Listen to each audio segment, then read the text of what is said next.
Assalamualaikum warahmatullahi wabarakatuh. Salam sejahtera bagi kita semua. Dosen penguji yang terhormat, perkenalkan saya Muhammad Zawi Ramadan dari kelompok A 2019-10. Di sini saya akan mempresentasikan hasil pemeriksaan diagnosa laboratorik dengan judul dugaan infeksi Staphylococcus aureus pada kelinci Ornitholagus cuniculus dengan nomor protokol E62. Untuk riwayat kasusnya, jenis hewan yakni kelinci rek betina umur 15 bulan, pemilik Mas Fajri yang beralamat di Pucung Goang, Karangtengah, Imogiri, Bantul, tanggal seksi 27 Februari 2020. Untuk anamnesanya, total populasi ada 7 ekor dengan morbiditas 14% dan mortalitas 0%. Pakan yang diberikan yakni BR36, sayur kangkung, daun pisang, daun pepaya, daun rumput. Kandang berupa kandang panggung individu. Untuk kelinci rek ini sendiri pernah beranak sekali sebanyak 6 ekor dengan anak berumur 40 hari. Gejala klinis yang tampak yakni adanya kebengkakan pada ambing kranial dexter sejak 2 minggu sebelum diseksi dan ambing mengeluarkan eksudat. Berikut adalah gambar penampakan kelinci dengan ambing yang mengeluarkan eksudat. Selanjutnya pada pemeriksaan patologi anatomi, pada bagian kulit ditemukan adanya ulcerasi pada kulit ekstremitas kaudal dan kulit bagian abdomen sinister. Untuk histopatologinya, di sini ditemukan hiperplasia epidermal irregular pada stratum basal. Selanjutnya untuk ini perbesaran kuatnya. Di sini tampak hiperplasia pada stratum basal epidermis. Selanjutnya ada infiltrasi sel radang berupa neutrofil pada area dermis. Selanjutnya pada organ pulmo, perubahan yang tampak yakni warna keabu-abuan pada semua lobus. Untuk uji apungnya mengapung, bidang sayatan basah. Pada histopatologinya, di sini tampak penebalan septa interalveoli yang berisi makrofag alveolar dan sel pneumonosit tipe 2. Selanjutnya ada juga tampak juga perubahan berupa kongesti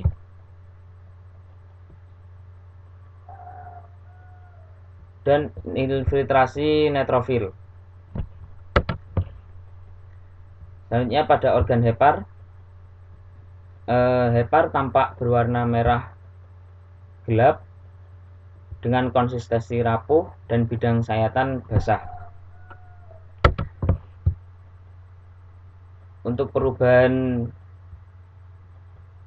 histopatologinya, di sini tampak infiltrasi sel radang berupa limfosit di sekitar segitiga Kernan dan neutrofil. Selanjutnya pada duodenum, perubahan makrosnya tampak adanya hiperemi pada lapisan mukosa. Selanjutnya untuk perubahan mikroskopiknya, di sini tampak adanya kongesti pada tunika submukosa dan adanya infiltrasi sel radang berupa neutrofil pada tunika mukosa. Untuk organ jejunum, perubahan yang terlihat, perubahan makroskopiknya yakni adanya hiperemi pada mukosa dan serosa. Untuk perubahan mikroskopiknya,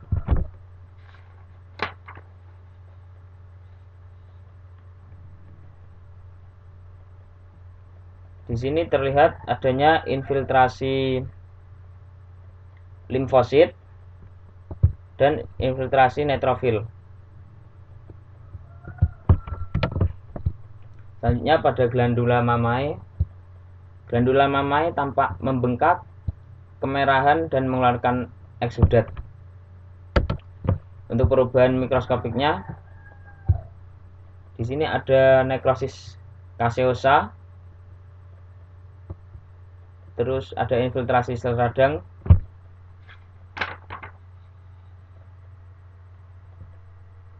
yang berisi,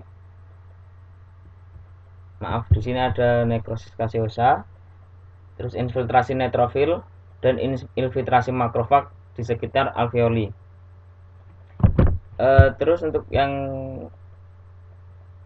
perbesaran kuatnya, ini terdapat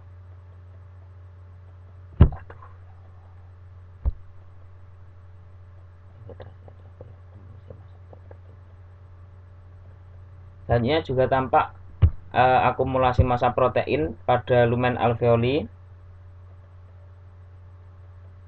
yang disertai infiltrasi neutrofil. Terus ada juga perubahan berupa fibrosis pada glandula mamae. Untuk kesimpulannya, berdasarkan pemeriksaan patologi anatomi, kelinci Rex dengan nomor protokol E62 mengalami pneumonia interstitialis, hepatitis, enteritis, dan mastitis fibrinonekrosis akut.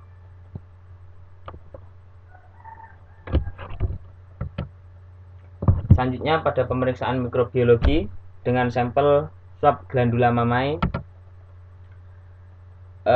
pada penanaman plat agar darah ditemukan pertumbuhan bakteri pada media plat agar darah setelah diinkubasi selama 24 jam dengan suhu 30 derajat Celcius.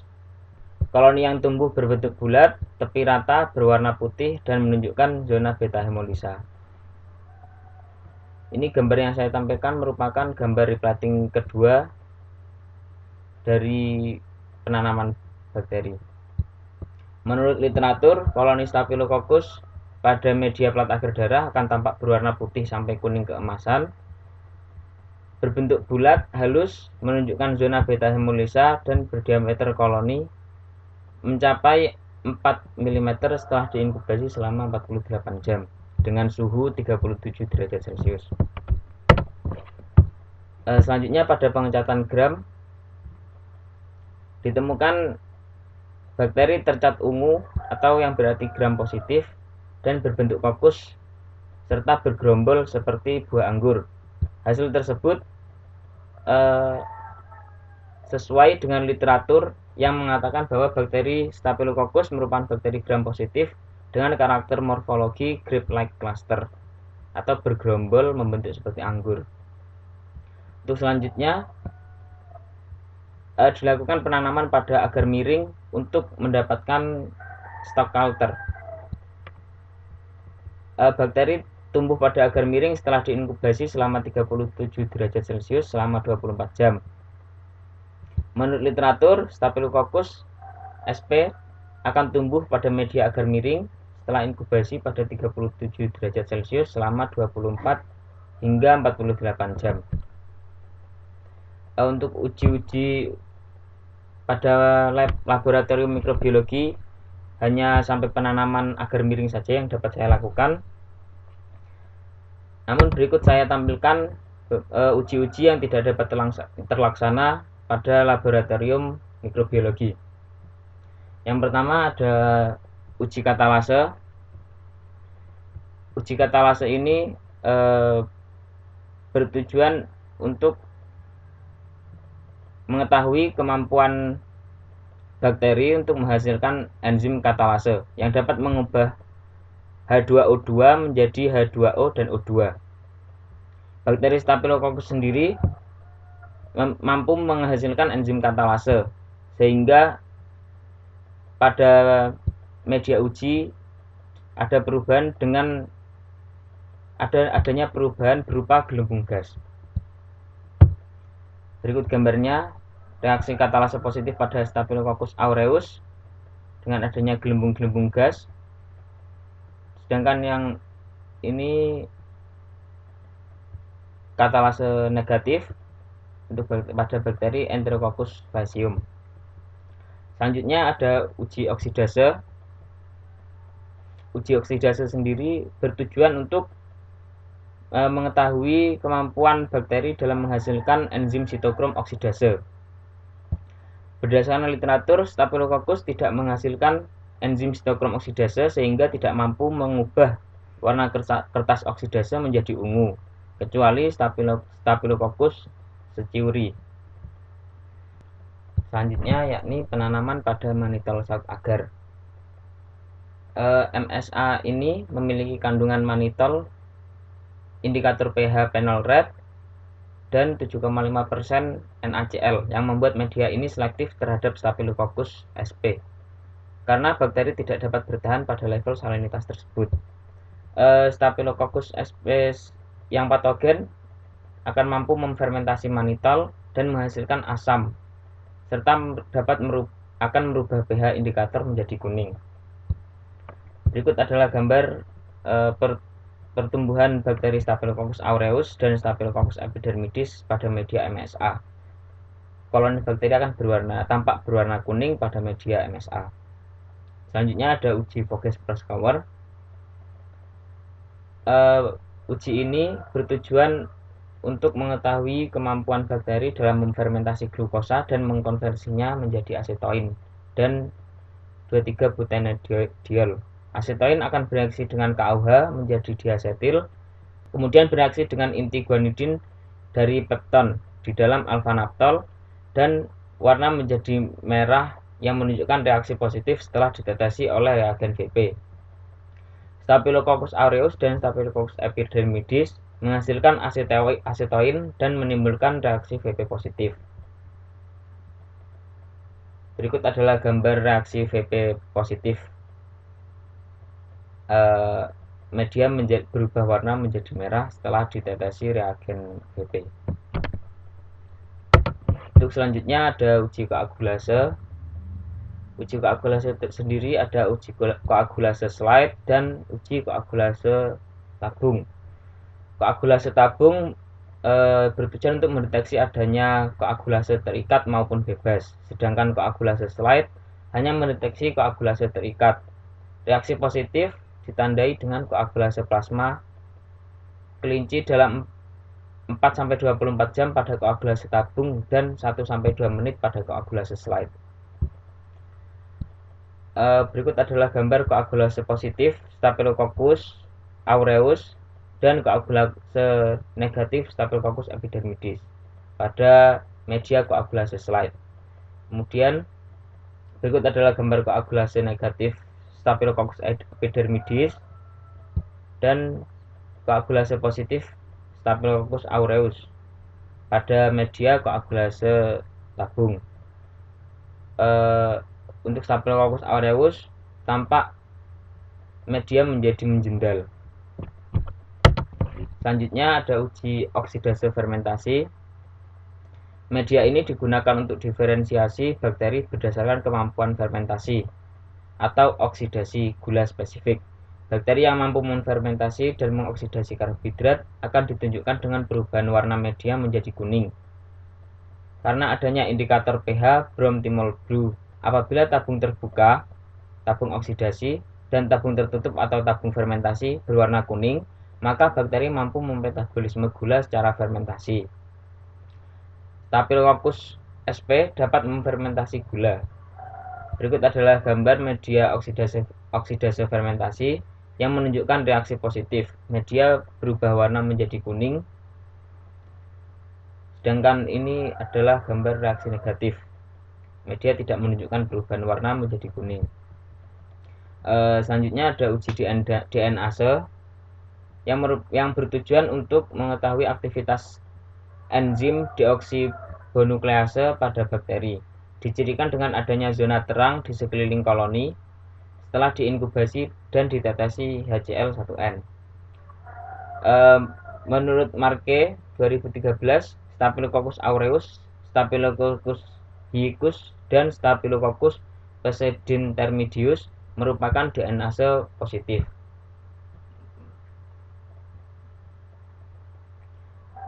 Berikut adalah gambar pada reaksi DNase positif. Pertumbuhan bakteri menunjukkan adanya zona terang di sekeliling koloni. Untuk selanjutnya ada uji urease. Uji urease ini bertujuan untuk mengetahui kemampuan bakteri dalam menghidrolisis urea menjadi amonia yang akan ditandai dengan perubahan media dari kuning menjadi merah muda. Staphylococcus sp sendiri merupakan urease positif, kecuali Staphylococcus lentus dan Staphylococcus arletae. Berikut adalah gambar reaksi urease positif, yakni perubahan warna media menjadi merah muda. Selanjutnya ada uji gula-gula, di mana bertujuan untuk mengetahui kemampuan bakteri dalam memfermentasi gula. Dengan konsentrasi 1% dalam air pepton akan menunjukkan perubahan warna merah menjadi warna kuning karena adanya indikator pH phenol red. Staphylococcus aureus dapat memfermentasi glukosa, laktosa, sukrosa, manitol, dan maltosa. Untuk berikut adalah gambar reaksi pada uji gula-gula. Uji gula-gula positif akan ditunjukkan dengan perubahan warna media menjadi kuning. Kesimpulan pemeriksaan mikrobiologi. Berdasarkan pemeriksaan mikrobiologi Staphylococcus aureus pada kelinci Rex dengan nomor protokol E62 tidak dapat diisolasi dan diidentifikasi dikarenakan banyaknya uji-uji yang tidak dapat dilaksanakan pada laboratorium mikrobiologi. Selanjutnya, pemeriksaan parasitologi. Hasil pemeriksaan parasitologi. Sampel pemeriksaan yang digunakan yakni berupa ingesta, feses, kerokan kulit, dan preparat hapus darah. Pada pemeriksaan kerokan kulit, hasil pemeriksaan yakni negatif dan tidak ditemukan juga ektoparasit lainnya. Pada pemeriksaan feses, pada metode natif hasil negatif, metode sentrifuge hasil negatif. Pada pemeriksaan ingesta, untuk ingesta duodenum hasil negatif, jejunum hasil negatif, ingesta ileum hasil negatif, ingesta cecum hasil negatif, dan ingesta kolon hasil negatif. Dengan pada preparat hapus darah juga tidak ditemukan adanya parasit. Kesimpulannya, berdasarkan pemeriksaan parasitologi, kelinci Rex dengan nomor protokol E62 tidak terinvestasi ektoparasit maupun endoparasit. Selanjutnya yaitu pemeriksaan patologi klinik. Sampel yang digunakan pada pemeriksaan patologi klinik yakni berupa darah dengan antikoagulan berupa EDTA dan preparat hapus darah. Perubahan yang terjadi pada pemeriksaan hematologi rutin yakni penurunan nilai MCH dari 21,4 hingga 22,4 pikogram turun menjadi 21,2. Penurunan MCH ini tidak dapat mengindikasikan adanya anemia karena tidak disertai dengan penurunan nilai eritrosit total dan nilai Hb. Selanjutnya, adanya peningkatan nilai fibrinogen dari 0,2 hingga 0,4 naik menjadi 1,4 gram per dl.